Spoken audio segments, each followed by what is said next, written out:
Jatini, Bu Hajasri, Hartati. Alhamdulillah, YouTube sudah masuk ya. Jelas, Ustaz. Alhamdulillah.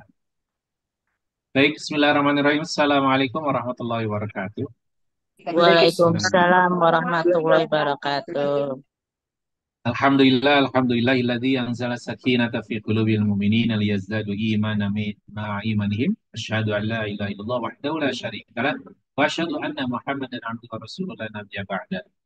Allahumma shalli ala sayyidina Muhammad wa ala ali sayyidina Muhammad la haula wa la quwata illa billahil aliyyil azim. Alhamdulillah, pada malam hari ini kita bisa bersua kembali. Baik, kita memulai dengan basmalah. Bismillahirrahmanirrahim. Silakan bersalawat kepada Nabi kita Muhammad sallallahu alaihi wasallam. Allahumma shalli ala sayyidina Muhammad wa ala ali sayyidina Muhammad. Dan berikutnya mari kita awali bersama dengan berdoa kepada Allah. Allahumma inna nas'aluka ilman nafi'a. Semoga Allah mengaruniakan kepada kita ilmu yang bermanfaat. Bapak Ibu sekalian, pada malam hari ini spesial, kita akan melanjutkan tentang bagaimana siar terapi kita di Tanah Suci itu memberikan manfaat berarti, ya, bukan hanya saat di Tanah Suci, tapi juga saat kembali ke tanah air. Nah, Bapak sekalian, Alhamdulillah, kita juga ditemani oleh Ustadz Eko Budi Hartomo yang insya Allah akan bersama-sama menggali ya, bagaimana terapi ini penting buat kita, karena seperti yang sudah pernah kita bahas ya, udah orang sekian kali atau mungkin baru sekali atau sudah berhaji atau sudah berumroh tapi kembali ke tanah air ternyata belum nampak perubahan yang berarti ya baik buat diri, keluarga ataupun lingkungan apalagi untuk umat ya. Maka menjadi satu hal yang penting bahwa di tanah suci mari kita jadikan dari terapi diri kita tanah suci ini T-nya adalah taubat yang mengikat. Jangan sampai kemudian taubat kita taubat biasa saja, istighfar biasa saja, tapi bisa mengikat diri kita bahwa kita ingin ada perubahan yang lebih baik, gitu ya. Dan yang kedua adalah N-nya adalah energi syukur. Kita sudah pernah bahas. Dalam kelelahan, dalam keletihan, kita perjalanan ya 10 jam. Mungkin juga ada yang transit ya, makin panjang gitu ya. Jadi harinya juga belum lagi panjang, misalkan ya sampai ke Madinah atau ke Mekah dulu gitu ya. Posisinya pasti ada kelelahan, keletihan. Tapi ketika kemudian menghadirkan energi syukur, kelelahan, keletihan itu justru menjadi sebuah motivasi yang berarti saat dia kemudian mensujudkan diri di Masjid Nabawi atau saat langsung melaksanakan ibadah umroh. Luar biasa. Maka energi syukur ini penting buat kita. Itu sudah pernah kita bahas, jadi Bapak Ibu sekalian yang baru bergabung dan ingin mengetahui bisa melihat episode sebelumnya. Ya, Masya Allah, Tabarakallah. Kemudian yang ketiga adalah dari terapi huruf R-nya dan rendah diri pada ilahi. Jujur ya, kita sudah pernah membahas secara singkat bagaimana talbiyah kita saat sudah berihram. Itu jelas mengapa kemudian zikir yang disunahkan oleh Rasulullah SAW saat kita ihram apakah umroh atau haji itu talbiyah. Karena benar-benar mengingatkan pada kita bahwa kita datang kepada Allah dengan bertauhid, tidak menyekutukan Allah. Lalu kemudian eh, segala puji, nikmat, kekuasaan itu milik Allah. Ini benar-benar kita diajak untuk rendah diri betul pada Allah ya. Bagi mereka yang tidak rendah diri saat sudah berikram ya, mungkin ya apa sajalah faktornya, karena harta kata, tahta kah, atau punya kekuasaan kah, atau pandai berkata, atau apa saja yang membuat dia tidak bisa rendah diri kepada Allah Subhanahu wa Ta'ala. Biasanya umroh hajinya ya sebatas ibadah biasa, tidak kemudian menghadirkan mendapatkan sesuatu yang berarti ya. Padahal sayang seribu sayang. Mungkin kalau boleh padahal sayang sejuta atau semiliar sayang. Sesuatu yang sudah datang ke sana mengorbankan waktu kita dan sebagainya tiba-tiba kita mendapatkan hal yang biasa saja padahal ibadahnya luar biasa. Lalu yang A-nya ya dari terapi episode yang kemarin terakhir adalah kita membahas 3 dan 4 ya. Amankan hati dari sum'ah dan ria. Ini luar biasa. Tidak sedikit orang yang sudah ke tanah suci ya, mohon maaf ya, malah sibuk menggembosi amalnya dengan, saya sekarang di tanah suci, ayo siapa yang mau titip doa, ayo kita sebagian sebagainya. Akhirnya, mestinya kita benar-benar sedang bermunajat pada Allah tanah suci. Dia kita sedang ibadah tanah suci, buat diri aja dulu lah ya. Wabil khusus buat keluarga kalau minta doakan, nggak usah digembar-gembor di medsos dan sebagainya gitu ya. cukup ketika akan berangkat titipkan dan sebagainya, tetangga, keluarga terdekat ya. Penting di situ. Fokuslah ibadah untuk diri ya. Masya Allah, tabarakallah. Karena kecil banget gitu ya ketika kita ada tanah suci, apalagi sedang haji gitu ya. Kemudian untuk tidak sum'ah, tidak ria ya. Pasti ada yang nanya kalau di medsos itu ya. Kamu lagi di sana ya? Gimana rasanya? Ya akhirnya ditanya. Sibuklah kita menjawab pertanyaan-pertanyaan saudara kita, tetangga kita, mungkin juga jemaah kita, atau mungkin siapa ya di antara kita ya, yang akhirnya terus kita sibuk. Nah, padahal mestinya sibuk bukanlah di sana, gitu ya. Masya Allah, tabarakallah. Nah, sekarang kita masuk ke 5 dan 6, yaitu P-nya adalah pahami manasiknya, I-nya adalah ibadahnya tidak di tepian. Nah, ini dia ya. Jadi, pahami manasik ini penting buat kita. Kita lihat dulu ya, Bapak sekalian. Ini cerita pengalaman ya dari seseorang ya. Ketika kemudian yang istilahnya tidak sedikit mungkin Bapak Ibu juga punya pengalaman ya tentu. Ketika manasiknya Bapak Ibu hanya sekedar manasik yang tidak ada membangun pembiasaan, tidak ada mengingatkan, tidak ada untuk menguatkan ya. Yang penting adalah tata cara ibadah umrohnya saja. Padahal ibadah umroh di sana itu ya boleh dibilang pelaksanaannya tidak lama dan biasanya kalau sudah fisik lelah, letih, terus ilmu kita kurang, pemaknaan kurang pada saat pelaksanaan ihromnya, tawafnya, sa'inya sampai tahalulnya ya biasa-biasa saja sebatas kulit saja permukaan ya. Artinya ibadahnya sebatas istilahnya yang dipahami saat itu dan biasanya tidak sampai ke dalam hati bahkan juga apa namanya kita pernah dengar ya ada orang yang menunaikan ibadah haji bahkan gitu ya datang ke tanah suci kalau orang Indonesia jelas ya umumnya Indonesia itu pasti ngambilnya haji tamatu dia melaksanakan ibadah umroh lebih dahulu rombongan lah, rombongan berangkat ke Haram itu kan udah semangat luar biasa. Tapi kan ketika kemudian pengetahuan tidak lengkap ya, tidak istilahnya hanya sekedar tahu, apalagi kalau bimbingan manasiknya ngikut ustadz aja lah, terserah ustadz, pokoknya kita ngikut ustadz. Nah, kejadian karena ngikut ustadz saja, terserah ustadz saja, ya baik itu kemarin haji yang reguler ataupun haji yang khusus itu luar biasa ujiannya terpisahlah mereka ya ada rombongan terpisah karena satu sisi terserah ustadznya terserah pembimbingnya saat manasik haji ataupun umroh akhirnya saat terpisah itu terpisah sedang atau selesai tawaf ini jamaah ke toilet ya udah nggak tahan ya nggak tahan akhirnya tertinggal dengan rombongan. Nah, Jamang ini nggak ngerti, saya harus melanjutkan yang mana, kemana lagi gitu kan. Yang tahu adalah ya dihafal dari hotel pulang gitu. Qadarullah nih yang saya ceritain bukan hanya reguler, tapi juga haji khusus ya. Pulanglah dia gitu. Ketika rombongan sudah selesai, yang rombongan besar sudah selesai sa'i, sudah tahallul, ditanya, kamu tadi kemana? Nyelesain nggak sa'inya? Ya nggak ngerti. Coba bayangin. Ya, yang nggak ngerti. Nah, ini nggak memahami manasik. Ya, jadi repot. Akhirnya ya, terus gimana kalau udah begini ya? Bingung kitanya ketika saya jawab pertanyaan. Gimana ya Ustaz kalau udah begitu? Ya gimana? Nah, ini karena faktor memahami atau pahami manasiknya tidak dapat gitu ya. Karena ya kalau umroh, manasik jelang keberangkatan saja. Kalau yang baru sekali umroh, ini luar biasa, kasihan sekali ya. Yang haji juga demikian.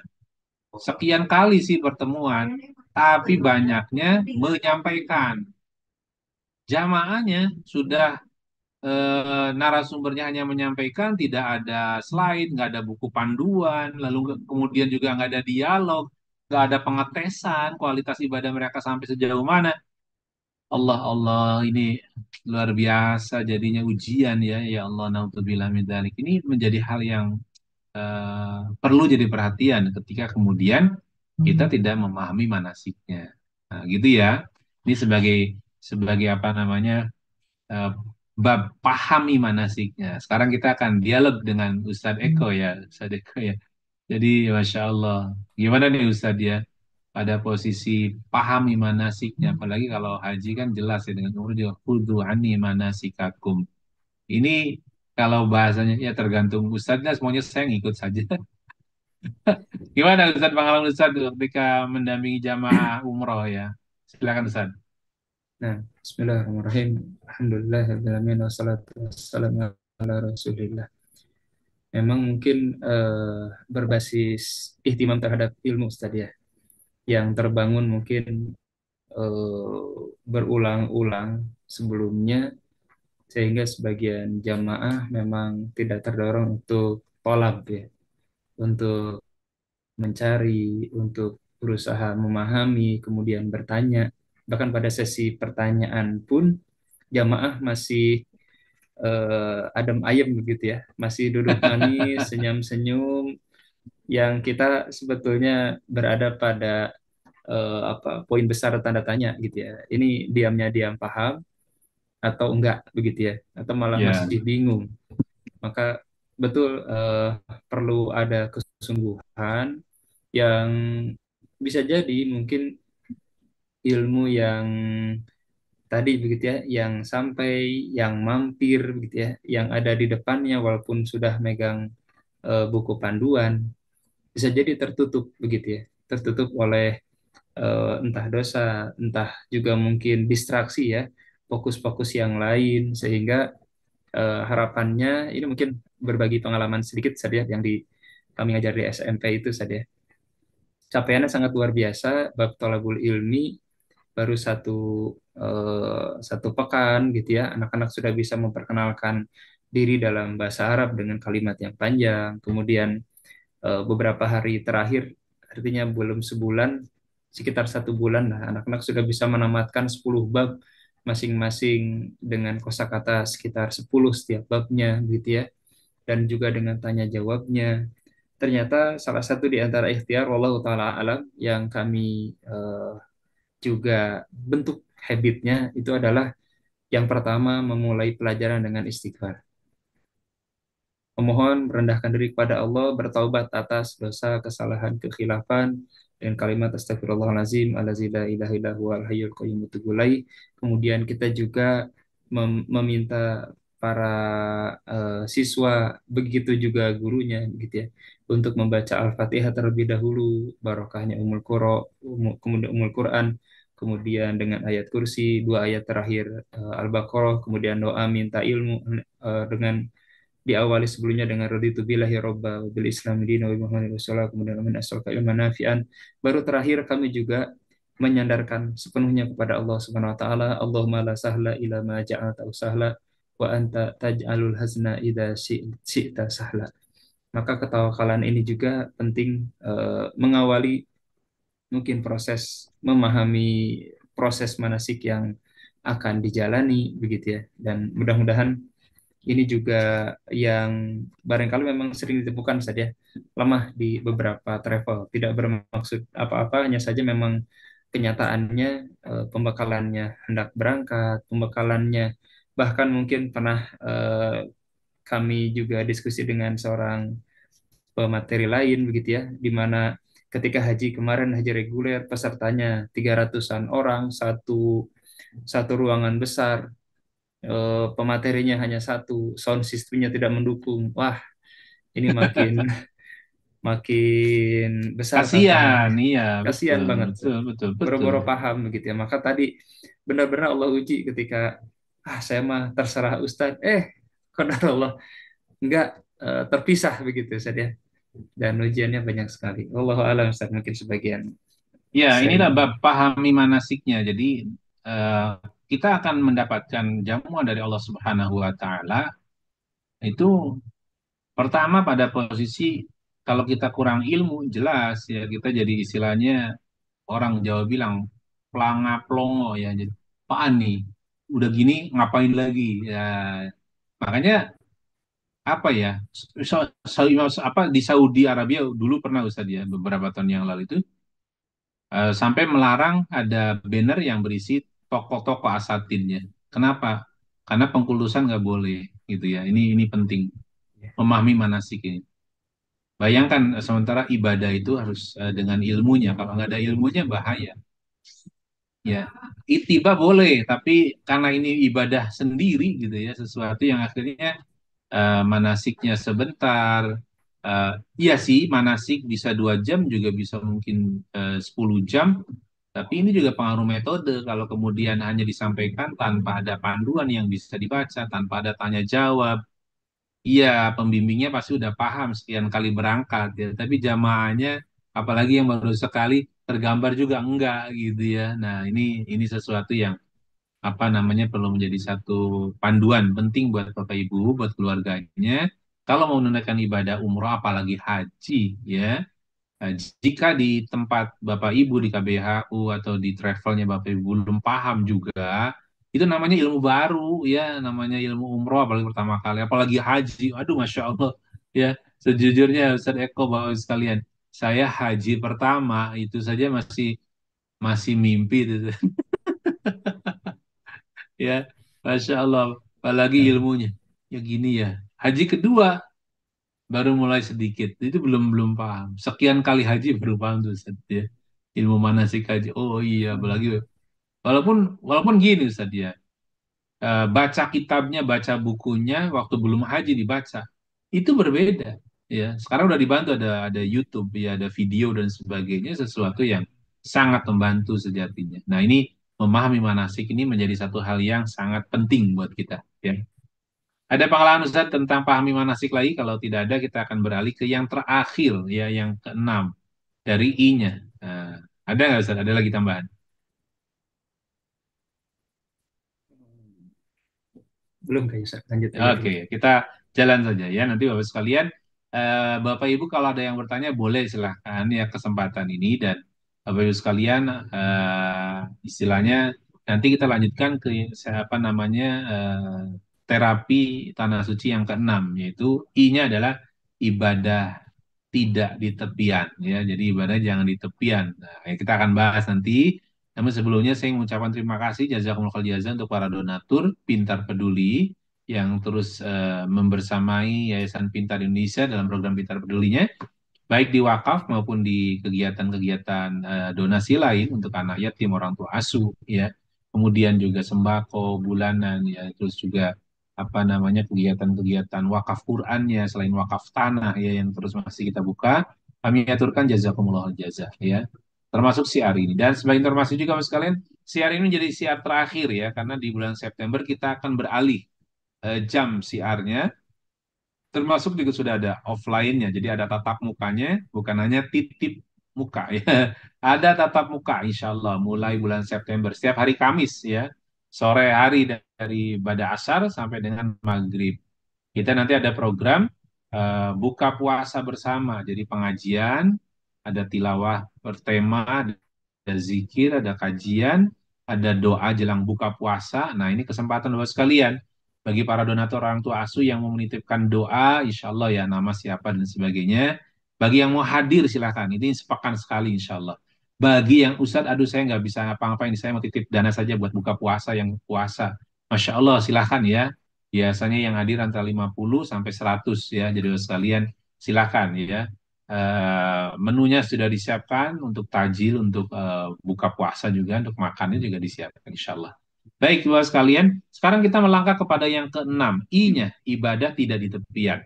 Ini menarik ya Bapak Ibu sekalian, Ustaz Eko juga, bahwa kenapa orang kemudian tidak mampu menterapi dirinya secara otomatis, ya, walaupun tidak meminta, tapi Allah kemudian memberikan jamuan yang luar biasa. Masih ingat ya bahwa dalam hadis Rasulullah SAW, kita ini waftullah. Nah, menariknya lagi, kalau kita buka ya dalam surat Al-Hajj, ya, surat Hajj, ini surat ke-22 ya, Saudara ya, betul ya. Surat ayatnya ayat 11. Nah, surat ke-22 ayat 11. Nah, kita lihat ya. Ini bunyi ayatnya ya. A'udzu billahi minasyaitonir rajim. Wa minan nasi may ya'budullah ala harf. Nah, dan di antara manusia ada yang menyembah Allah hanya di tepi. Nah, Ini digambarkan oleh Allah Subhanahu wa taala, fa in asabahu khairun itma'anna bih. Eh, jadi jika dia memperoleh kebajikan, dia merasa puas. Tapi wa in asobat sufitnatun inqalaba ala wajhi khasirat dunya wal akhirah. Tapi jika ditimpa satu cobaan, dia berbalik ke belakang dan dia rugi di dunia dan di akhirat. Dzalika huwal khusranul mubin. Nah, itulah kerugian yang nyata. Jadi Bapak Ibu sekalian, walaupun Bapak Ibu ke tanah suci, haji, umroh, kalau kemudian ibadahnya di tepian ini digambarkan di dalam beberapa tafsir ya, Pak. Ada yang mufasir menjelaskan bahwa ada mereka yang lemah iman di tanah suci ini kejadiannya. Pada saat dia punya harapan kan, saya pengen bisa misalkan yang high ya, cita-cita high, mencium Hajar Aswad. Tiba-tiba dia udah berapa kali sampai mau pulang nggak bisa-bisa tuh mencium Hajar Aswad ya. Tanya dia, gimana sih Allah ya? Udah mulai itu. Dan jadi akhirnya nggak semangat ibadahnya karena mencium Hajar Aswad nggak dapat-dapat. Males ke Masjidil Haram. Mencium Hajar Aswad susah. Nah, ini ciri orang yang ibadah tepian. Tapi pada saat dikasih nikmat oleh Allah, misalkan mau ke Haji Ismail tiba-tiba dapat, semangat ibadahnya. Ini nih Allah ngasih sayang. Begitunya harapannya dia penuhi, dia lemah lagi. Ya. Nah, ini sesuatu yang kemudian di tanah suci itu banyak terjadi seperti itu kalau kemudian ibadahnya tepian. Diukur ibadah tepian itu sesuai dengan keinginan dirinya, ya. Aduh ya Allah ini luar biasa. Akhirnya ya jadi merusak ibadah. Apalagi kalau di tanah suci jelas-jelas ya ibadahnya mestinya semakin luar biasa. Tapi gara-gara apalagi hal sepele ini Ustaz Eko ya Bapak Ibu, hal sepele tapi itu mempengaruhi kualitas ibadah. Eh, Masuk Masjidil Haram atau masuk Masjid Nabawi. Rata-rata umumnya, ini umumnya. Orang beli sendal bagus-bagus, mahal-mahal ya dia. Bahkan jutaan. Keluar hilang. Ngapain sholat di sini? Sendal hilang itu. Itu bab sendal tuh. Bab sendal itu ya.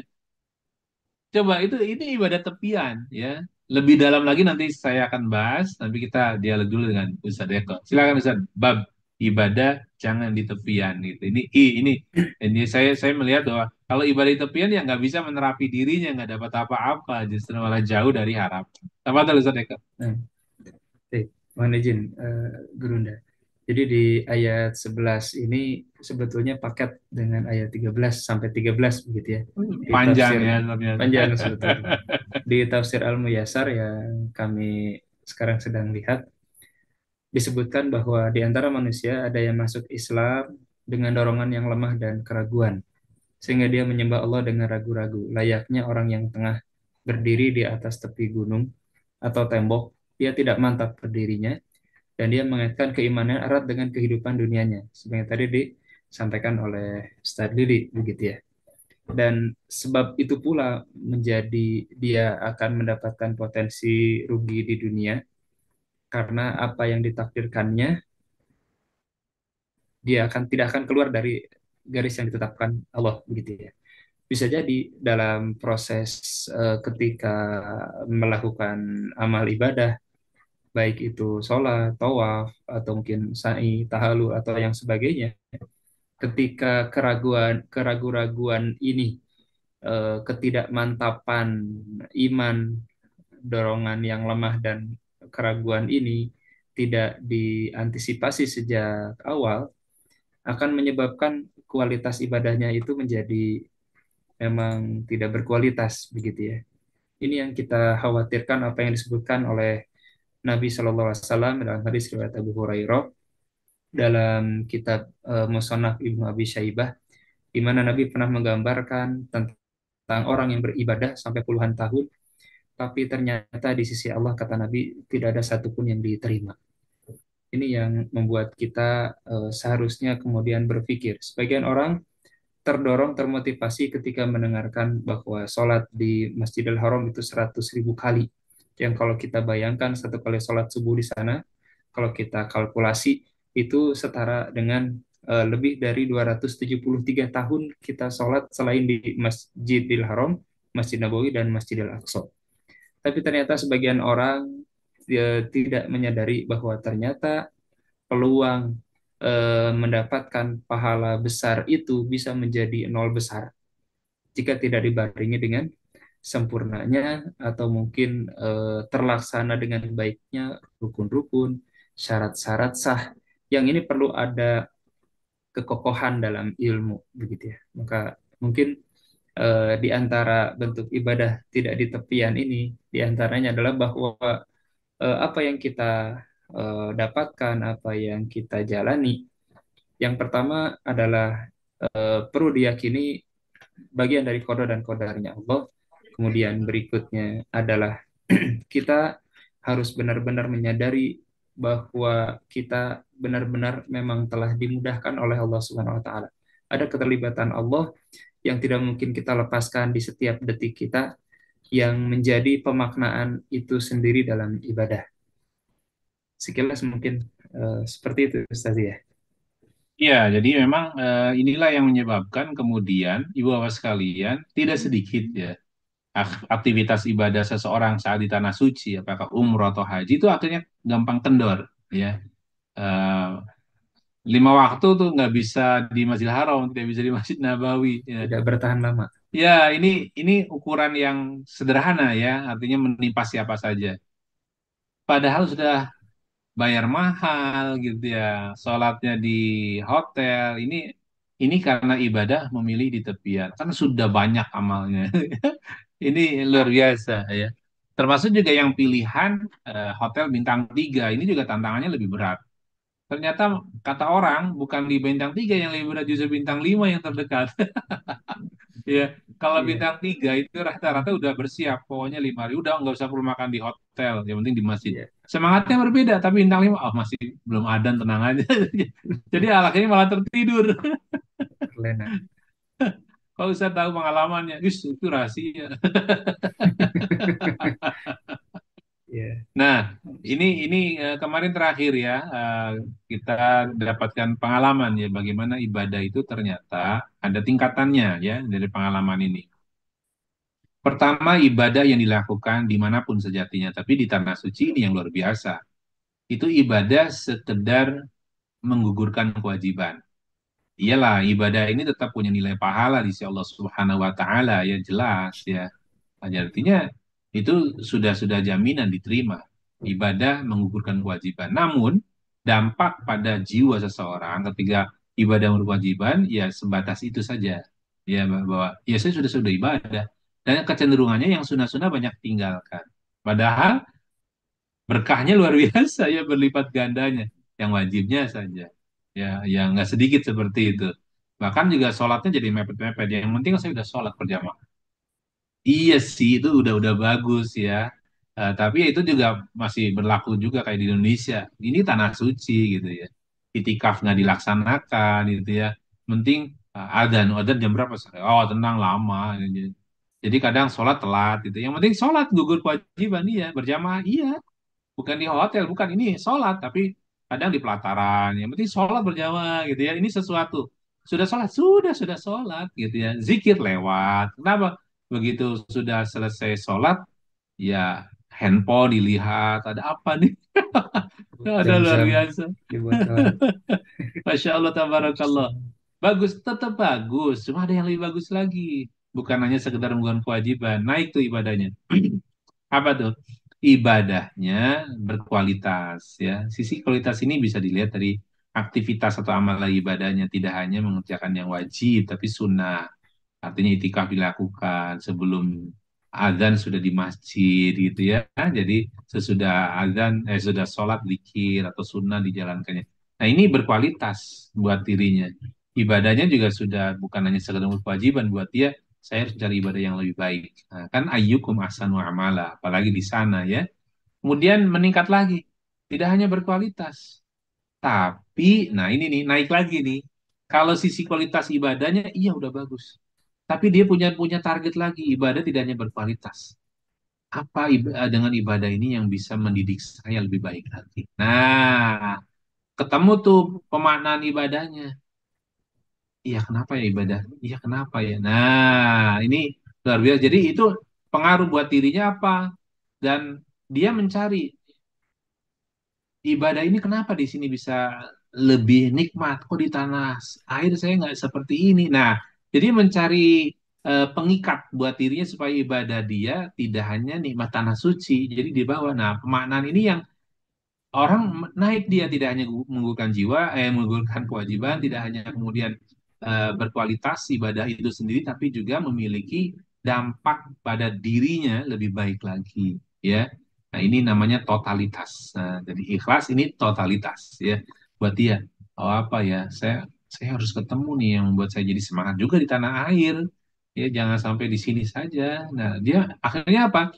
Akhirnya minta sama Allah setiap habis ibadah tuh, ya Allah, selain diterimalah ibadah, Allah bimbing supaya saya juga nikmat seperti ini tanah air. Nah, ini sesuatu. Itu baru yang tiga. Yang keempat ada lagi, ya.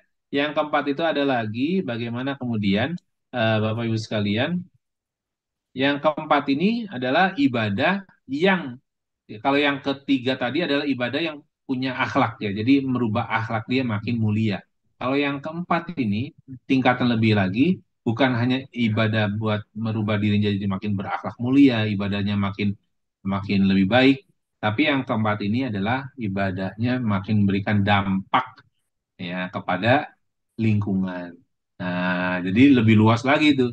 Nampak tuh dia ibadah. Masih ingat ya bagaimana Rasulullah SAW mengajak pada kita, innama bu'itsu liutamima makarimal akhlak. Nah, itu yang ketiga. Yang keempatnya apa? Ittaqillah haitsuma kunta wa atbi sayyi'atal hasanata tamhuha wa khaliqin nasa bi khuluqin hasanin tuh. Jadi jelas tuh, jadi tingkat tuh, ya. Ittaqillah, bertakwalah kepada Allah dimanapun engkau berada. Dan ikuti perbuatan buruk dan perbuatan baik. Itu kan untuk diri kita masih, ya. Wa khaliqin nasa bi khuluqin hasanin. Udah tuh, udah sesama manusia. Jadi luar biasa. Kalau Bapak Ibu melakukan hal ini, berarti Bapak Ibu mendapatkan terapi diri di tanah suci oleh Allah Subhanahu wa taala, ya. Jadi ibadahnya bukan hanya di tepi. Silakan Ustaz Eko. Barakallahu fiik. Betul. Poin penting yang saya tangkap dari juga apa yang disampaikan oleh Ustadz adalah pentingnya menentukan target. Jadi tidak hanya kuantitas tapi juga kualitas. Tidak jarang kita temukan hampir di setiap keberangkatan yang mungkin kami juga dapat amanah berangkat, itu hampir selalu ada cerita orang yang hataman. Bahkan ada yang hampir 2 kali begitu ya. Kemudian ada yang pernah dalam satu masa, ada orang yang begitu datang nggak mau lepas dari iktikaf, hampir nggak pernah ke hotel kecuali makan balik lagi begitu ya. Malam-malamnya diisi dengan qiyamul lail, kemudian tilawah, menjalankan sholat sunnah yang banyak, berzikir, beristighfar dan seterusnya. Maka eh, kehilangan pemaknaan sebagian dari jamaah ketika di tanah suci diantaranya adalah ketika yang bersangkutan lemah buat target begitu ya. Karena planning ini penting begitu ya. Sampai mungkin ada istilah Inggris begitu ya, quotes ya, yang maknanya adalah kalau kita gagal merencanakan, maka kita sebetulnya sama dengan merencanakan kegagalan. Atau malah jangan sampai bisa jadi di tanah air sebelum keberangkatan masih lebih baik daripada ketika di tanah suci begitu ya. Padahal seharusnya upgrading begitu ya. Apalagi kita Ya. di off kan dari aktivitas dan kami juga mungkin kagum dengan sebagian jamaah yang ketika berangkat itu bahkan meninggalkan handphonenya. Nggak mau terganggu oleh apapun. Kalau menghubungi silakan hubungi ketua regu kayak begitu ya, pembimbing atau mutoi atau siapa. Yang penting saya pengen benar-benar fokus sehingga sebagian di antara jamaah kita masih saksikan, bahkan mungkin keberangkatan sebelumnya saja yang terbaru juga masih ada yang asik dengan nonton reels dengan status entah Facebook entah Instagram dan dikeraskan. Sebagian jamaah ada yang mengeraskan perkembangan dunia politik begitu ya, berita-berita. Aduh, sangat lebar begitu ya. Sampai mungkin beredar pula di beberapa media sosial sebagian orang masih dengan tanpa perasaan berdosa sepertinya begitu ya. Di depan Ka'bah bahkan masih main game, masih sibuk dengan handphonenya, bahkan mungkin juga tidak meng-off-kan ringtone-nya yang ketika sholat malah terdengar lagu barat, nauzubillah min zalik. Ini juga mungkin berangkat dari kesiapan yang belum maksimal, kemudian berangkat dari belum kokohnya penetapan target-target ibadah seperti sholat. Karena yang sudah meniatkan biasanya akan benar-benar kokoh, Ustaz. Kalaupun nggak ada teman, saya tetap akan berangkat begitu ya. Yang kami temukan seperti misalkan mengingat jarak lebih dari 300-400 meter, Ustaz ya, ke hotel.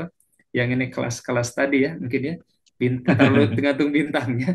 Ternyata yang lebih fighting, betul Ustaz, di 3 atau 4, bintang 3, bintang 4. Mereka itu berangkat setengah tigaan ya, sebelum asar, udah niat itikaf sampai isya nggak kembali. Di masjid, mereka sudah punya target. Saya tilawah berapa juz, kemudian sholat sunnah, rawatib dijaga, begitu ya. Bahkan kalau berpuasa sudah menyiapkan juga barangkali iftar sederhananya, dan tidak jarang memang di Masjidil Haram, di Masjid Nabawi, ada orang-orang baik, begitu saja. Ada para muhsinin yang menyiapkan wajibah, begitu ya, porsi-porsi untuk berbuka. Nah, ini penting. Kemudian malam-malam itu jam 1, jam 2 sudah kabur dari hotel, gitu ya. Dan sampai syuruk begitu ya. Mereka merasa begitu sangat, aduh, ada city tour ya, city tournya rada pagi begitu ya. Kenapa? Mereka nggak mau kehilangan syuruk. Dan ini mungkin berangkat dari pemahaman juga, pengetahuan juga, wawasan juga, dan juga tadi penetapan target-target. Semoga kita dimudahkan untuk bisa punya Iya, kesempatan. terima kasih, Saudara. Jadi memang Bapak Ibu sekalian, ini hal penting ya, kenapa mungkin siar kami jadi fokus di terapi di Tanah Suci dan beberapa hal penting buat kita yang terkadang tanda kutip ya, abai ya, capek ini juga ngurus persiapan juga, bekal juga udah luar biasa gitu ya, Masya Allah, tabarakallah. Jadi ya sekalian, inilah tantangan kita. Silakan Bapak Ibu, kalau kemudian ada yang mau bertanya, melengkapi, dipersilahkan ya, bisa di channel YouTube, boleh ditulis saja di apa namanya di kolom pertanyaannya, atau melengkapi juga boleh, silahkan ya. Kemudian bagi yang di Zoom juga, di Zoom ada 6 orang ya, Alhamdulillah. Jadi mudah-mudahan ini juga menjadi satu hal yang penting buat kita. Jangan sampai kita rugi bandar istilahnya. Udah uang kebuang istilahnya ya. Kalau dapat teman sih uangnya nggak kebuang. Ya. Ada juga nggak, bukan uang saya ini, jadi ya itu apalagi ya. Yang mana tuh kesempatannya ada di sana ya. Jadi sekalian, siar terapi tanah suci ini menjadi penting. Kalau kita berangkat umroh, apalagi haji, kemudian secara materi pemahaman sudah dikuasai, itu lebih enak ya. Datang ke sana itu ya kita menikmati akhirnya, bukan aduh habis ini ngapain lagi ya. Nah, makanya perlu ada pembiasaan-pembiasaan. Bapak Ibu ingin melakukan pembiasaan yang hebat apa di tanah suci, lakukan pembiasaan itu di tanah air ya. Itu akan terbangun ya, ibarat Bapak Ibu belum pernah lari, tiba-tiba diajak lari sprint ya. Keren. Sekian putaran, aduh, Tumbang. itu langsung gubrak gitu. Di tanah suci begitu, Bapak Ibu, misal Bapak Ibu nggak biasa sholat berjamaah, di sana sholat berjamaah, udah gitu diusir-usir askar, nggak mau berjamaah lagi tuh Mas. Pundung. Ngapain sholat diusir-usir mulu gitu ya. Nah, jadi ada tahapan-tahapan yang luar biasa ya. Jadi Bapak sekalian, ini penting buat kita tentunya Bapak sekalian ya. Silakan barangkali ada yang mau melengkapi boleh, kalau ada yang di YouTube boleh disampaikan ya. Jadi itulah Ustadz Eko. Jadi kenapa saya alhamdulillah ini oleh-oleh umroh kemarin gitu ya. Maksudnya terapi diri ini ya sejatinya sih itu buat penguat, mengingat gitu ya. Pengingat, penguat buat saya pribadi. Tapi ternyata eh, ketika saya sampai pada jamaah juga mereka mendapatkan banyak hal. Nah, ini sesuatu yang sangat bagus tentunya juga kami sampaikan buat Bapak Ibu sekalian ya, istilahnya sangat-sangat merugi lah istilahnya kalau kemudian kita tidak bisa mendapatkan yang terbaik di tanah suci dari Allah Subhanahu wa taala. Nah, jadi sekalian itu ya sekali lagi ini siar ini alhamdulillah di apa namanya didukung pula selain Pintar Peduli dari Mihrab Kalbi Travel ya karena memang saya ada di situ, Sadeko ada di situ yang kemudian kita diajak ya di kami itu apa namanya diingatkan banyak hal. Kami sempat kaget waktu itu ya Sadeko ketika udah selesai apa ya rangkaian tawaf gitu ya. Tiba-tiba ada orang Pakistan ya, dia pakai bahasa Inggris ya bukan bahasa Arab menyampaikan dan eh, takjub gitu istilahnya. Enak ya itu pakai audio katanya. Nah, Hmm. jadi dilihat iyalah nggak perlu teriak-teriak dan sebagainya. Dia nanya sampai minta dipotoin belinya di mana. Masya Allah. Itu di Jadi pelataran ya. ceria Ya ya, Masya Allah. alhamdulillah alhamdulillah ini mempermudah jamaah saya bilang ini jamaah juga jadi nyaman. Iya, it's good good jadinya. Nah, saya lupa ngomong apa waktu itu. Pokoknya dia good good lah. Sekitar itu. Sekitar itu ya. Silakan ada yang mau melengkapi atau bertanya, boleh ya silakan sekalian. Arul di channel YouTube apakah ada yang bertanya ya atau melengkapi boleh ya. Silakan mungkin. Ustaz Eko boleh dilanjut ya. Ya. Sekedar sering lagi saya sambil menunggu pertanyaan nih. Ada yang menarik tapi ironis Hmm.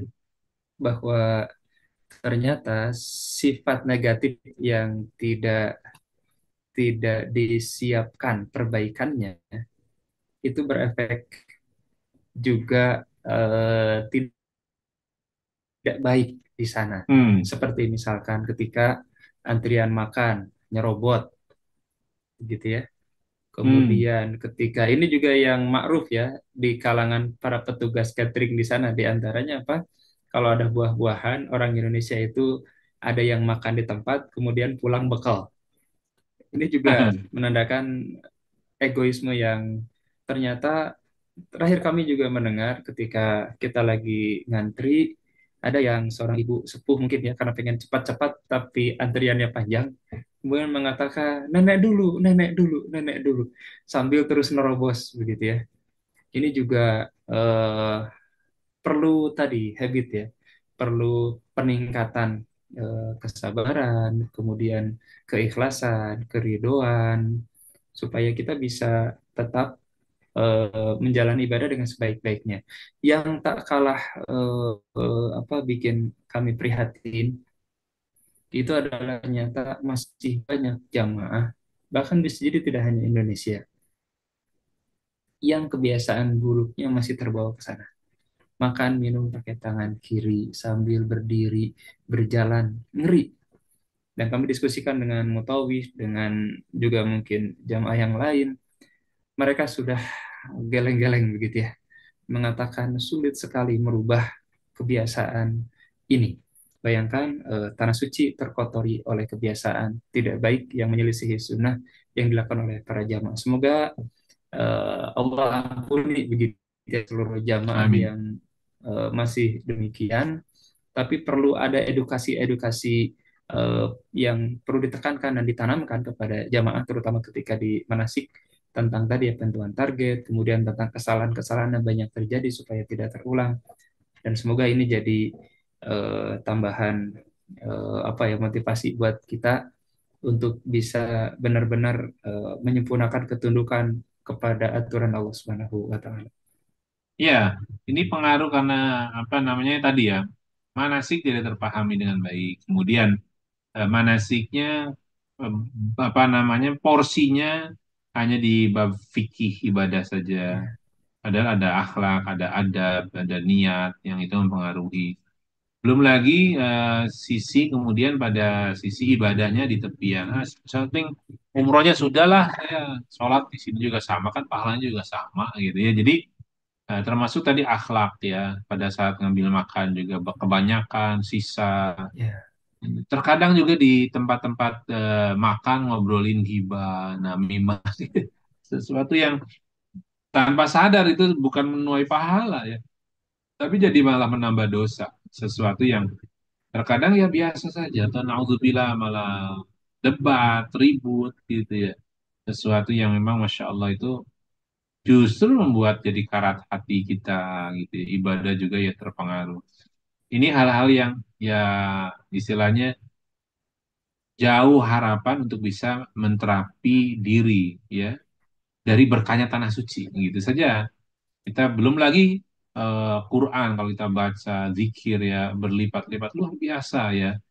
Dan sejatinya Bapak Ibu sekalian, bagi yang akan menunaikan ibadah umroh kapan saja, bagi yang akan menunaikan ibadah haji, jika Bapak Ibu kemudian membutuhkan mungkin teman ngobrol, tanya jawab, silakan ya insya Allah di kami di Pintar juga di Mihrab Kolbi akan membuka banget ya. Ibu Bapak mau umroh dengan siapa saja, mau haji dengan mana saja, silakan ya. Karena jujur buat buat kami pengalaman-pengalaman ini bisa berbagi dan insya Allah memberi manfaat ya.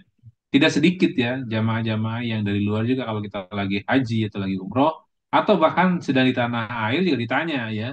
Alhamdulillah ya kalau manfaat ya. Ya ini yang repot justru kalau kemudian Bapak Ibu ya. Makanya makanya gini, ini sebuah perbincangan ya, sebuah perbincangan bahwa sekian lama pengalaman di umroh haji ya sejak 1996 itu saya melihat memang ini juga mudah-mudahan didengar pemerintah ya atau Bapak Ibu yang menyimak bisa disampaikan lagi. Ini kan sebentar lagi pemerintahan bakal baru ya, pemerintahan baru eh, di bulan apa tuh? Apa namanya? Katanya pelantikannya jadinya Januari ya 2025 ya.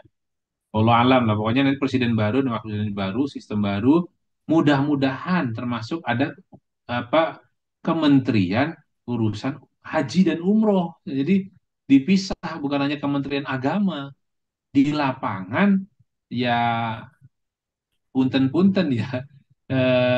Karena tidak fokus umroh haji yang diturunkan misalnya petugas yang ya mohon maaf ya terkadang kan seleksinya cabutan ya persiapan pemahaman di lapangan kebijakan Saudi kemudian penguasaan emosi untuk jamaah dan sebagainya akhirnya ya karena dadakan ya walaupun itu kualitas juga tetap sudah bagus akan lebih bagus lagi kalau kementeriannya khusus umroh hajinya nyambung dengan Saudi. Saudi kan yang ngurus juga Kementerian Umroh dan Kementerian Haji di situ.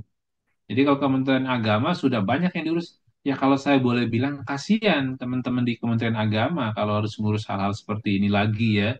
Tapi kalau Kementerian Haji insya Allah akan fokus ya. Nah ini menjadi satu hal mudah-mudahan ya didengar pemerintah ya dan nanti yang baru. Nah ini Semoga, amin. ini ada pertanyaan nih Ustaz ya. eh, Wasito Aditya, oh Pak Dewas ya dari YouTube. Pak Dewas, semoga sehat selalu Pak Dewas ya. Terima kasih pertanyaannya. Mohon pencerahan Ustaz Lili dan Ustaz Eko pada saat jamaah haji. Nah, coba saya gedein ya. Pada saat jamaah haji dan umroh mengikuti manasik, bukannya sudah berikan pembekalan para ustadz yang mandu jemaah. Iya, memang sudah dibekali, tapi tadi waktunya atau metodenya. Jadi ustadznya menyampaikan tanpa ada tampilan, gitu ya, sehingga jemaah itu hanya melihat wajah gitu ya, hanya mendengar, tidak menggunakan penglihatan. Waktunya habis, ya. Terus nggak ada dia megang buku panduan. Belum lagi karena waktu terbatas, nggak ada tanya jawab, ya, nggak ada tanya jawab. Jadi mereka akhirnya apa? Ya persepsi di, oh jadi begitu gitu kan. Kalau tanya jawab kan jadi mensinkronkan gitu ya, menyamakan yang dimaksud dari narasumber para asatid itu. Nah kalau ini sudah sinkron bagus. Perlu ada forum tanya jawab, jangan sampai dilepas. Paham ya? Paham. Begitu. Coba ya, ini juga menyangkut teori praktek. Ayo kita praktek. Ternyata pas praktek, oh gini ya caranya, saya baru ngerti. Gitu Pak Dewa. Silakan Ustaz Eko. Betul. Memang sebagian manasik pun memang ter, tertuju ya terfokus pada rukun-rukun umroh itu. Tidak masalah, sudah bagus, perlu ada peningkatan, tapi tidak kalah penting adalah juga membahas tentang fikih dasar ibadah, kemudian tentang akidah dasar begitu ya yang melandasinya. dan kalimat labbaik itu kan sebetulnya pentauhidan begitu ya. Ini juga perlu ada pemaknaan. Belum lagi kemudian pemahaman jamaah berkaitan dengan tempat-tempat dan waktu mustajab, bagaimana cara memanfaatkannya. Kami dan beberapa asatiz menemukan ada sebagai antara jamaah yang seringnya kehabisan doa. Bisa Padahal kehabisan doa, ya betul, doa banyak banget ya. doa apalagi ya gitu ya. Karena mungkin dia bingung begitu ya. Belum lagi ketika di wukuf gitu ya, ada beberapa asatiz lain begitu ya, pembimbing yang menyampaikan ada sekitar mungkin 5-6 jam saja di Arafah Hmm, itu ya. Bayangkan, kalau dipakai buat berdoa semuanya, memang ada urusan ke toilet, ada urusan makan minum, ya, ada urusan macam-macam, wajar lah. Tapi tidak jarang beberapa asatidz memperhatikan ternyata jamaah Indonesia hanya berdoanya mungkin beberapa menit saja, nggak nyampe setengah jam. Berikutnya bingung, akhirnya ngambil HP, jepret-jepret, kemudian nyari teman ngobrol gitu dan sebagainya. Ini sangat disayangkan begitu ya. Sehingga mungkin salah satu di antara yang penting dalam pembekalan manasik biasanya kami coba sampaikan pula adalah tentang pembuatan proposal hidup gitu saja. Jadi maksudnya planning. Kita ingin ngedoain istri kita bagaimana, kita ingin ngedoain anak pertama kita, anak kedua, anak ketiga, keempat, dan seterusnya bagaimana. Kita pengen masyarakat bagaimana, kita pengen orang tua bagaimana, kita pengen di alam kubur bagaimana, terus dihisab bagaimana nanti, kemudian di mizan bagaimana, di sirot bagaimana. Detailkan satu persatu dan ada banyak kesempatan yang bisa kita manfaatkan ketika tawaf, ketika sa'i. Tidak jarang kita juga menemukan jamaah ketika tawaf malah sibuk sampai bolak-balik terlihat begitu ya. Padahal kan termasuk di antara larangan adalah Ka'bah itu ada di sebelah pundak kanan. Artinya dia sudah berbalik begitu ya. Ini pun mungkin karena minimnya edukasi sehingga menyebabkan sebagian jamaah mengabaikan. Belum lagi fikih dasar yang sangat mendasar kami sudah coba komunikasikan ya dengan beberapa hadis tentang batasan aurat akhwat, bawah dagu, kemudian pergelangan begitu. Ini juga masih sering diabaikan. Padahal itu termasuk di antara syarat sahnya begitu ya. Ini pun mudah-mudahan bisa terus ditingkatkan edukasinya. Semoga jamaah yang kita sama-sama doakan yang sudah pernah kemudian ada kelalaian kekurangan di dalamnya, semoga Allah ampuni, Allah maafkan, dan Allah terima amal ibadahnya. Karena sayang, waktu, tenaga, biaya, pikiran, keluarga habis begitu saja dengan ternyata pulang tanpa tanpa membawa pahala. Nauzubillahi min zalik, sangat disayangkan.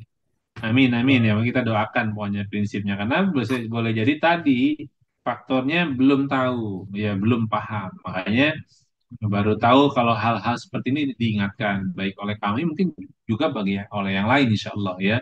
Cuma syaratnya satu, menyimak apa tidak menyimak itu aja sih. Ya, sesuatu yang menarik sebenarnya buat kita dan ya berbagi pengalaman seperti ini, alhamdulillah sebagian jemaah juga ya tersadarkan ya.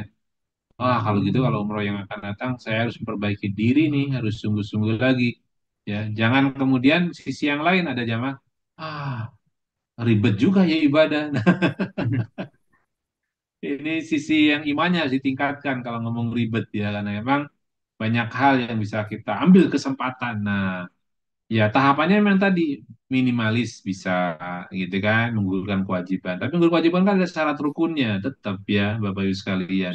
Jadi ini tetap harus dilampaui, Bapak Ibu sekalian. Kalau kemudian syarat rukun, kalau bahasa sekarang tuh syarat dan ketentuan berlaku apa sih namanya berlaku Ustaz? SKB ya, SKB. syarat ketentuan berlaku. Jadi kalau itu tidak dipenuhi ya, ya sama aja kita tidak beribadah karena itu syarat minimalnya. Ya. Suka-suka kita ibadahnya nggak bisa, karena itu tanah-tanah Allah, tempat ibadah. Jadi masya Allah sekalian, ilmu itu penting, bukan hanya membaca, bukan hanya menyimak ya, tapi memang harus dengan gurunya ya supaya kita berdialog nanya ya. Jadi itu juga hasil temuan di lapangan bahwa mengapa orang pulang umroh, pulang haji nggak berubah? Tanda kutip ya, boleh jadi tahapan pertamanya tadi SKB-nya tidak ditaati, ya. Nah, ini yang menarik ya, Ustaz Eko sebagai mungkin akhir dari kita ya, bahwa uh, apa namanya Allah memberikan gambaran ketika wa idzibtala Ibrahim rabbuhu bikalimatin fa'atammahunna qala inni ja'iluka linnasi imama qala wa min dzurriyyati qala la yanalu ahdiz zalimin. Ketika kemudian Allah menguji Nabi Ibrahim alaihissalam ya dengan perintah dan larangannya, alhamdulillah di situ digambarkan Nabi Ibrahim alaihissalam lulus ya lulus. Lalu Nabi Ibrahim juga dipilih oleh Allah menjadi imam bagi manusia. Nabi Ibrahim meminta pada Allah termasuk keturunanku kah yang bakal otomatis dapat? Tidaklah ya bahasa bahasa sekarang gitu ya. Keturunanmu akan dapat seperti engkau kalau keturunanmu tidak berbuat zalim. Bagi yang zalim nggak dapat gitu. Jadi Bapak sekalian, kemudian di 128-nya ya kalau nggak salah. Kemudian di situ diajak oleh Allah Subhanahu wa taala dengan satu doa Ustaz ya, Rabbana waj'alna muslimaini laka wa min dzurriyyatina ummatan muslimatan lak. Ternyata tunduk patuh itulah salah satu kunci supaya kita tidak berbuat zalim. Nah, kita nggak sadar ketika kita tidak memenuhi syarat ketentuan berlaku, justru zalim yang bakal keluar. Kita mengadili diri kita sendiri ada di tanah suci, tapi nggak ngikuti aturan Allah, nggak jadi tamunya Allah, nggak memantaskan diri, ya nauzubillah min dzalik. Karena kita nggak tunduk patuh. Beda coba Bapak Ibu. Kalau nanti Bapak Ibu ke tanah suci tunduk patuh pada Allah. Uh, ah, luar biasa dah. Banyak nikmat yang tiba-tiba apa namanya istilahnya betul-betul Bapak Ibu dijamu oleh Allah Subhanahu wa taala. Dan pulangnya juga beda Bapak sekalian. Sesuatu yang kita tadinya nggak mungkin jadi mungkin. Banyak hal. Wallah. Gimana Ustaz Eko silakan. Betul, San. Jadi pada keberangkatan Desember lalu bersama Mihrab, kami teringat bersebelahan dengan seorang ustadz dari Malaysia. Dan ternyata hasil obrolan, padahal itu menjelang keberangkatan menuju ke Madinah, kami menyempatkan untuk eh, membersamai beliau, mengantarkan ke hotelnya karena beliau mengambil satu tema menarik tentang fenomena keberangkatan jamaah dengan kalau boleh dikasih judul sebetulnya perlu ini perlu itu, tapi ternyata tidak memanfaatkan dengan baik purpose itu begitu ya, sehingga dia sebetulnya punya utang tapi ternyata nggak fokus minta dibebaskan utang kepada Allah. Ada yang Hmm. Allah belum karuniai keturunan misalkan, tapi ternyata di sana dia juga nggak fokus. Dan beliau waktu itu sharing dengan kami, saya bikin buku, judulnya adalah eh, tadi memberikan layanan kepada jamaah yang mau bebas utang. Ini amalannya. Yang mau Hmm. Allah berikan keturunan, ini amalannya. Yang mau dibebaskan dari kemiskinan, yang dimudahkan jodohnya, yang banyak permasalahan yang muncul, ternyata harus benar-benar sungguh-sungguh pula kita kita apa buktikan kepada Allah bahwa kita benar-benar menginginkannya, begitu ya. SKB-nya jalanin ya. SKB-nya jalanin, begitu ya. Tadi dan ini kalau kalau udah seperti ini maka nggak akan kehabisan doa insya Allah Ustaz ya. Masya Allah. Jadi kalau Iya. sudah mentok apalagi ulang aja lagi dari awal lagi begitu kan ya, sebagai Ah, bentuk penguatan. berulang Dan ya doa kitanya, amalan yang kita berulang ya. betul kami juga mencoba mengedukasi putra putri kami ketika kami berangkat. Sebelumnya kami minta mereka untuk bikin proposal hidup. Anak SMP kami ada yang berdoa, ya Allah, karuniakan aku nanti istri solehah begitu ya yang hafizah, masih SMP ini. Kemudian pengen punya anak 12, pengen, oh Masya Allah. Jadi visioner gitu. Kita tanamkan tidak hanya pada diri kita yang berangkat, tapi juga anak-anak kita edukasi supaya apa? Mereka pun diajarin bikin proposal begitu ya kepada Allah yang mungkin pada saat saat ini kami yang dimudahkan Allah untuk berangkat ke sana dan membantu menyampaikan di rumah Allah langsung dan tidak perlu Iya. live saja. Ini lagi di Mekah nih gitu ya. Ini karena rentan sum'ah, rentan ria. Oh, Iya, alam. iya, iya.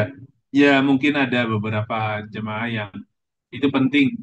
Silahkan, ya berarti Ya, diamankan dari sum'ah dan ria gitu. Dan kita betul. doakan yang terbaik saja. Yang Tapi terbaik. bagi yang agak irisannya berat, sebaiknya jangan melakukan hal-hal seperti itu ya. justru jadi kabur tuh pahalanya ya. Naudzubillah min dzalik, rugi Alhamdulillah. luar biasa ya. Asli ruginya luar biasa ya. Ya artinya saya pribadi ngalamin beberapa hal seperti itu ya. Sibuk jadi yang jawab sibuk, ya Allah nih saya harus ibadah sendirinya kapan? Jadi akhirnya pas ibadah sendiri itu letih.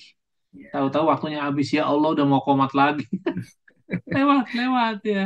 Ya. Sejujurnya begitu sih Bapak Ibu sekalian ya. Jadi Masya Allah. Jadi Bapak Ibu, mudah-mudahan yang sedikit ini, Alhamdulillah, terapi diri sudah pada babak akhir ya. Dan insya Allah format kita siar akan berubah. Kita akan hadir tiap hari Kamis ya. Mulai pada asar sampai maghrib insya Allah ya. Itu ada aktivitas bersama dan Bapak Ibu sekalian yang ingin berdonasi dalam kegiatan majelis juga bisa untuk buka puasa bersama ya. Nanti akan kami susulkan informasinya karena Bapak Ibu akan dapat banyak hal ya, buka puasa bersama, insya Allah, kemudian majelisnya dan ada zikir doanya bagi yang akan nitip doa, insya Allah kita bantu ya. Tentu yang terbaik adalah doa sendiri Bapak Ibu sekalian ya. Tapi bertahap lah, mungkin ada yang perlu dibantu, berikutnya bisa doa sendiri dan itu berarti Bapak Ibu pada posisi peringkat yang lebih baik lagi ya insya Allah. Nah ini ada amalan-amalan yang kita lakukan ya. Jadi Bapak sekalian ikuti terus ya di Pintar Media tentunya medianya dan juga nanti kita hibrid ya. Tapi hanya bisa menyimak di channel YouTube kami ya. Tidak bisa via Zoom ya, artinya langsung simak di channel YouTube kami di Pintar Media dan juga yang mau hadir di Kota Bandung juga silakan dan sekaligus silaturahmi dengan kami berdua insya Allah ya. Tapi sekalian sampai di sini dulu perjumpaan kita di Siar Terapi Tanah Suci. Ahsan kita akan memohon Ustaz Eko untuk berdoa menutup majelis kita. Mudah-mudahan Allah karuniakan kepada kita ilmu yang bermanfaat. Tafadhol Ustaz Eko. Allahumma salli wa sallim wa barik ala sayyidina Muhammadin wa ala alihi wa sahbihi ajma'in. Alhamdulillah rabbil alamin hamdan yuwafi ni'amahu yukafi mazidah ya rabbana lakal hamd kama yanbaghi li jalali wajhikal karim wa azimi sultanik. Allahumma salli wa sallim wa barik ala nabiyyina Muhammadin wa ala alihi wa sahbihi ajma'in. Allahumma inna nas'aluka bi anna lakal hamd la ilaha illa antal mannan badi'us samawati wal ard ya dzal jalali wal ikram ya hayyu ya qayyum. Allahumma inna nas'aluka bi annana nashhadu annaka antallahu la ilaha illa anta wahdaka la syarika lak al-ahadu samad alladzi lam yalid wa lam yulad wa lam yakul lahu kufuwan ahad. Allahumma ighfir lana dhunubana wa liwalidina warhamhum kama rabbawna shighara wa li jami'il muslimina wal muslimat wal mu'minina wal mu'minat al ahya'i minhum wal amwat bi rahmatika ya arhamar rahimin. Allahumma ighfir lana dhunubana wa li ikhwanina alladhina sabaquna bil iman wa la taj'al fi qulubina ghillan lil ladzina amanu rabbana innaka ra'ufur rahim. Allahumma inna nas'aluka ridhaka wal jannah wa ma qarraba ilaiha min qawlin aw amal. Allahumma inna na'udzubika min sakhatika wan nar wa ma qarraba ilaiha min qawlin aw amal. Allahumma inna nas'aluka minal khairi kullihi ajilihi wa ajilihi ma alimna minhu wa ma lam na'lam wa na'udzubika minasyarri kullihi ajilihi wa ajilihi ma alimna minhu wa ma lam na'lam.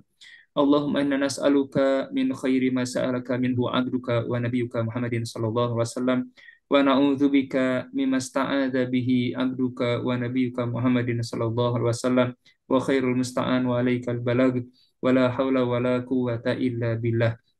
La ilaha illa anta subhanaka inna kunna minaz zalimin. La ilaha illa anta subhanaka inna kunna minaz zalimin. La ilaha illa anta subhanaka inna kunna minaz zalimin. Rabbana zalamna anfusana wa illam taghfir lana wa tarhamna lanakunanna minal khasirin. Allahumma inna nas'aluka ilman nafi'an wa rizqan thayyiban wa amalan mutaqabbala. Allahumma anfa'na bima 'allamtana wa 'allimna ma yanfa'una wa zidna ilman. Allahumma inna nas'alukal huda wa tuqa wal afaf wal ghina. Allahumma inna na'udzubika min ilmin la yanfa' wa min qalbin la yakhsha wa min nafsin la tashba wa min da'watin la yustajabu laha. Allahumma ij'alna minat tawwabin wa ja'alna minal mutatahhirin wa ja'alna min ibadikas solihin. Allahumma khtim lana bil Islam, Allahumma khtim lana bil iman, Allahumma khtim lana bi husnil khatimah. Allahumma aslih ulata umurina wa umuril muslimina fi kulli makan. Allahumma wafiqhum lima fihim salahuhum wa salahul islam wal muslimin wa a'inhum alal qiyam bimahamihim kama amartahum ya rabbal alamin. Allahumma ab'id anhum bitanata su'i wal fasidin wa qarib ilahim ahlal khairi wa nasihin. Allahumma man wali min amri ummati syai'an fasyaqa alaihim fasquqa alaihim. Allahumma man wali min amri ummati syai'an farafaqa bihim farfuq bih.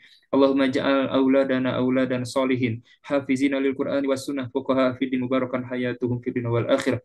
Allahumma barik lana fi auladina wa la tadurruhum wa wafiqhum li ta'atika warzuqna birrahum. Rabbana atina fid dunya hasanah wa fil akhirati hasanah wa qina adzabannar wa adkhilnal jannata ma'al abrar. Ya Aziz ya Ghafar ya Rabbal alamin. Wa sallallahu ala sayyidina Muhammadin wa ala alihi wa sahbihi ajma'in. Subhana rabbika rabbil izzati amma yasifun wa salamun ala mursalin walhamdulillahi rabbil alamin. Al-Fatihah. Alhamdulillah Rabbil Alamin. Amin, amin ya Rabbal Alamin. Mudah-mudahan doa yang dipimpin Ustaz Eko dikabulkan oleh Allah Subhanahu wa Ta'ala. Bapak sekalian, sampai lagi tadi perjamuan terakhir dan ini juga siar terakhir di malam hari ya. Insya Allah kita akan sekali lagi akan siar bersama mulai bulan September setiap hari Kamis di jam 16 mulainya insya Allah sampai dengan waktu maghrib ya. Tentu di situ ada zikir, ada kajian, ada doa bersama. Insya Allah agenda akan kami sampaikan kepada Bapak sekalian jika yang ingin memilikinya bisa menyimak di Pintar Media ya channel kami insya Allah. Baik Bapak sekalian, mari kita akhiri dengan doa akhir majlis. Alhamdulillah Rabbil Alamin. Subhanakallahumma bihamdika asyhadu an la ilaha illa anta astaghfiruka wa atubu ilaik. Mohon maaf lahir dan batin ya, saya Lidul Kumini dan juga Ustaz Eko. Bapak sekalian, atur nuhun, mohon maaf sekali lagi. Billahi taufiq wal hidayah. Assalamualaikum warahmatullahi wabarakatuh. Waalaikumsalam warahmatullahi wabarakatuh. Terima kasih Ustaz Hatur Eko, nuhun. Ustaz Lili. Amin, Terima amin. kasih. Raja Sri. Mohon Pamit ya Bapak pamit. sekalian. Aja. Ya, makasih. Silakan. Sami-sami Ustaz, hatur nuhun. Hafizakumullah. Amin.